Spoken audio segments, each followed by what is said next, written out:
Okie doke, this is going to be just a quick little tutorial kind of thing, show you how I've done it.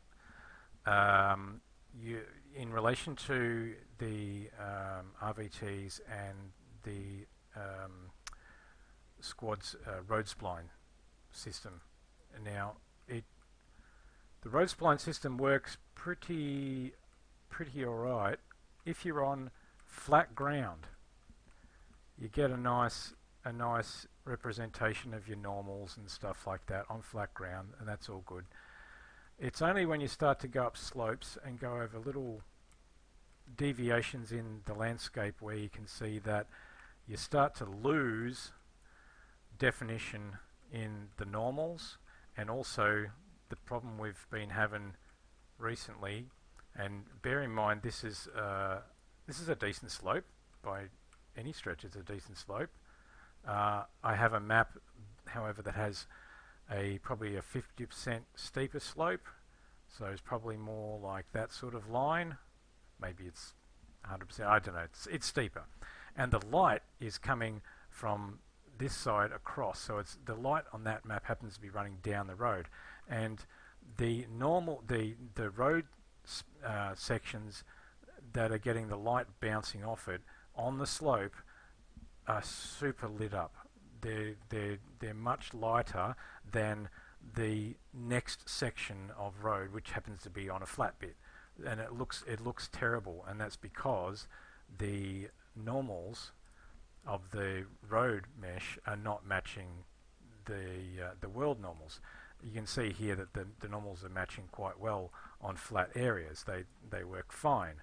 But as soon as you go over a slope or a bump or something like that, you get this loss of definition because your landscape's not deforming exactly to the spline, and you're getting this difference in world normal. So I'm going to go back. The way I've done it here is with the method that most people have come across, and that is blending your object with the landscape RVT, which is usually fine for things like, I don't know, rocks, buildings, plants, stuff like that, but it doesn't work very well at all with the roads. So the way to fix it is actually to remove the blending to the landscape RVT thing, and you want to project it from the spline down to the landscape instead. So this is the bits that you'll find online about how to blend things to the landscape, and it works fine. That has to go. So there it goes. I'm just going to shovel this across here. The output for the material, I'll get back to this later, but essentially it ends up unconnected. It's not required. So to explain, I'll just do that. It's going to break the material for a bit, but that's fine. I'm going to just get all my control points, and I'm going to, oh god, I'll get lost here. I'm going to lift this up, because when we're projecting, we want to project from the spline to the landscape. It turns out, from my fooling around before, you can project when it's under the landscape as well. It appears to work fine. So, but you still need you're still going to need your meshes for deforming the landscape, and it's probably a good idea to, when you're editing anyway, unless it really gets in the way, leave the meshes above the landscape so you can see what you're doing until you've established the road, and then you can put them all under the landscape and they'll never be seen or run into by anything. What I did was I've used a standard vanilla material, and I've just modified it basically. It's a dirt road new _01 material. I've added in some Y tiling because I found that along the road I was getting the repetition. Hang on, I'll show my normal map. So this is my normal map that I'm using. It's also a modified vanilla normal map. The vanilla normal map has this big anomaly splotch somewhere down here, I think. I basically use the clone stamp tool to get rid of that and get rid of some of the other really obvious lumps and bumps and protrusions and things like that that were sticking out, and when they're repeated on the road, they're really obvious. So I added some Y tiling, which is along the road, to stretch it out twice as long. So it gets rid of those lumps and bumps get stretched a little bit, and they're not so obvious. My road half width is 200, so I've got a 4 meter wide road. So my my parameters for my tiling by default is 4 times the widths, because they're 1 meter by 1 meter. For some reason they're 1 meter by 1 meter, so 4 meters wide, and I've stretched it. I've doubled the length. I've stretched it by a meter, so they're 2 meters long, so that I get a much better looking visually, you know. So that's my standard, my modification of the standard vanilla material. My normal map, which is a parameter because this is my master material, and then what I've done is I've got also, oh, why this moved up. I also have my own specular adjustment, which is actually set at 0.1 at the moment. I'm probably going to set it back to probably about 0.07 or something, because it's a little bit too shiny at the moment. My roughness is locked at 1, and because we're projecting it to the landscape, we have to take our tangent space normal map, and we have to transform it from tangent space to world space. So this goes in the normal. That's right, get that one right. Now this flattened normal, I noticed with the old way of doing it, I actually had to have some way of boosting the normal, because the normals don't really show up very well. So basically what I was doing was had a normal boost that would increase the output of the normal map, so that they showed up. Basically half the time they wouldn't actually show up. You could almost see no normal at all coming off the road, which is really annoying, because you'd have bits of road that looked like they had treads on it, and then bits of road that didn't. Now as you can see here, I still have those boosted levels up, so I'd actually boosted it quite a lot, because this new method doesn't actually require any boosting. However, I am using it, which I'll explain. So I'm gonna leave that flat normal with the normal boost in there at this point. Okay. This over here, I was originally advised that, and we haven't worked this out yet, so it may end up working in the long run, to run a 0 into base color and run a 0 into opacity. The trouble with this is that the opacity for some reason is not lighting up. Don't know why. I did find though that if I went to translucent, it would light up. However, it doesn't do anything. You still end up with, and this is to hide the spline mesh, I should say. The spline mesh is still showing. It's still visible. I even tried going to deferred decal, but that really fucks things over. So I'm just going to go with surface and opaque at this point and not have this connected. This just gets left alone, not even connected to anything. We're only worried about this stuff. So you need all of this stuff. If you want to do the tiling like me, you can. It's handy. And the flat normal boost, so I'll explain that.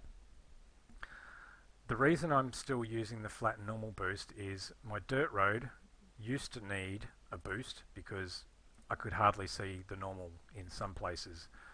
It really just didn't blend well. The sand one, however, I'm going to leave that at, I think it was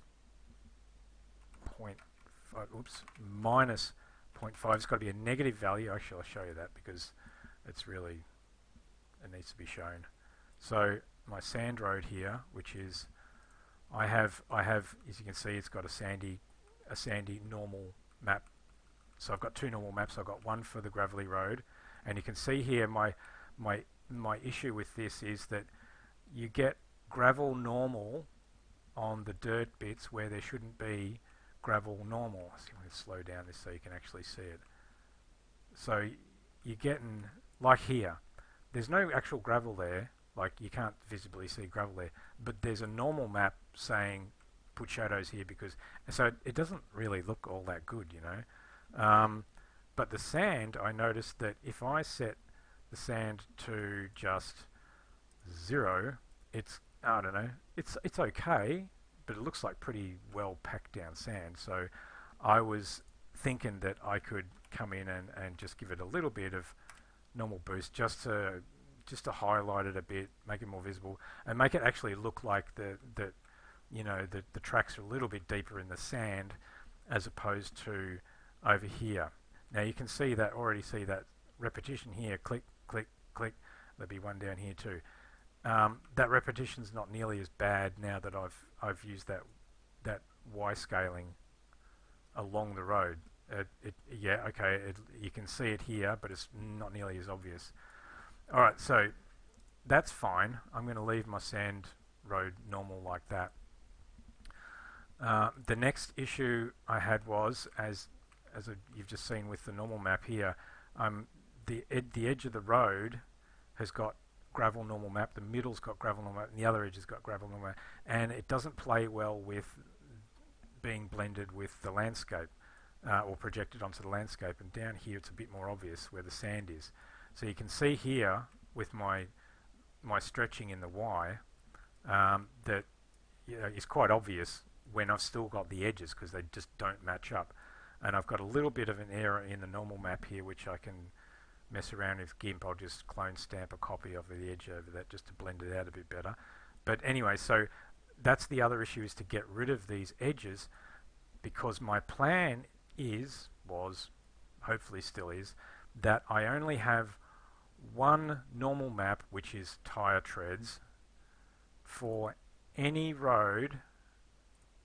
Oh my gosh, where's my level gone? There. For any road that's like not a sealed road, so a dirt road, sand road, gravelly road, a snow road, whatever road you want that is not like a bitumen road or a sealed road, I can use, if I need to, a single normal map of tire tracks on every single road, and then I get this nice blending. Well, you can see here where I've got the sand road and the gravel road, and this is the reason why I want to get it down to 1 if I can. To get rid of these edges, I won't see this. It won't be as obvious at all. So these tracks will blend seamlessly across changes in textures. So across here too. Even though this looks pretty good, it's not bad, but there's still a bit of ripply stuff from the sand. It'll just blend seamlessly. So to do that, I'll save this. To do that, I had to make a mask in GIMP to mask out these gravelly bits, so I ended up with just the edges here. So in my road master, I've got here's my mask, and it's just basically that. It's an RGB set to it's just RGB, that's right. And it's just outputting the RGB into the opacity, so that I'm the white bits will be opaque, which is the tire marks, and the black bits will be invisible, which is the gravelly bits, which I want to get rid of. Once I've connected that up, I end up with these beautiful seamless tire treads just running across the landscape, regardless of what they're going over. And then I don't have the messy excess normals that are messing up the look of this, so it actually looks like gravel in the middle and the edges now. I end up with a nice clean line for the tire treads, which is where I was messing with the specular, because I wanted to make these look a little bit more smoother, flattened out, smoother-y sort of look. So it kind of looks pretty good so far. The other advantage of doing this is that because we're projecting the normals on top of each other like this, it still seems to have an order in which it's actually projecting it. So, and I don't know whether that's still to do with how the stacking of these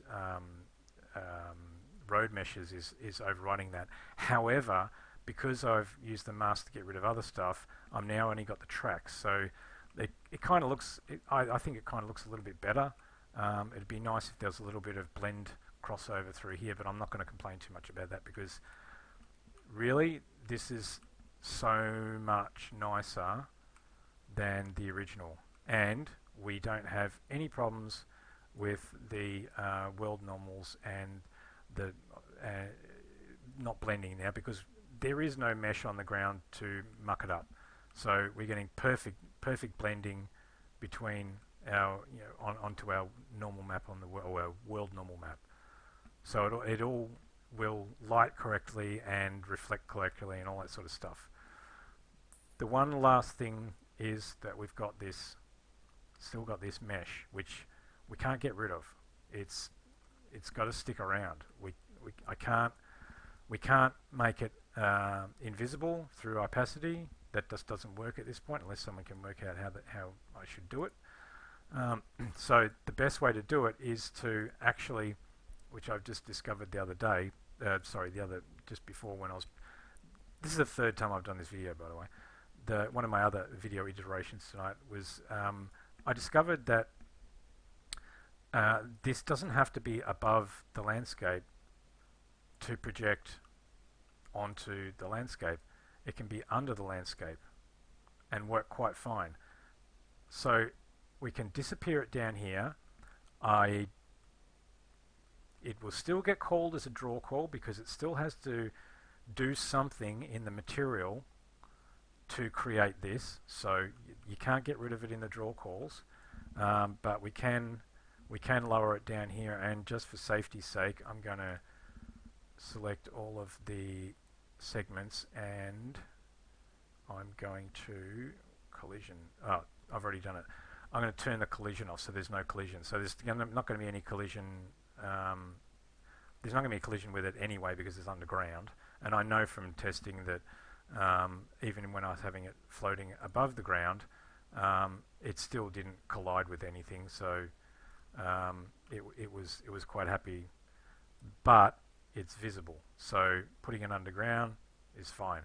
Again, put it underground after you've set up your roads and you know you like them and they're all hunky-dory. Okay, so I'm going to quickly jump in now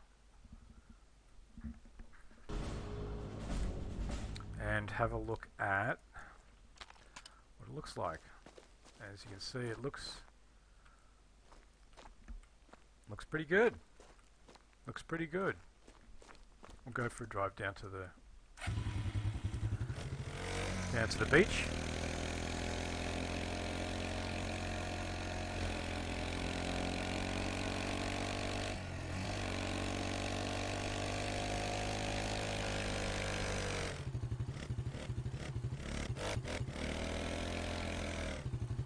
Get out here and have a look. So as you can see, it's just blending seamlessly over here. The hardest part now is to actually paint the textures on the terrain to make it look like it's fading out between the two layers, which is actually really difficult. It's better, like, you might as well give up and just have a slightly splotchy change of texture. So these look pretty good, you know. I'm pretty happy with this. The sand one looks pretty damn good. It looks like tire tracks in sand. So, you know, I mean, I think it looks pretty fucking good. I'm going to get out of this. I'm going to go back again and do one last thing, which is the shader complexity, because shader complexity is, there it is. The spline shader complexity is actually super low now because it's very simple, and the darker green here is obviously my RVT, or all the shaders combined into the RVT, which, as you can see, is green. So there you go. That's it. I'm like I say, I'm pretty happy with the results. Let me know what you think.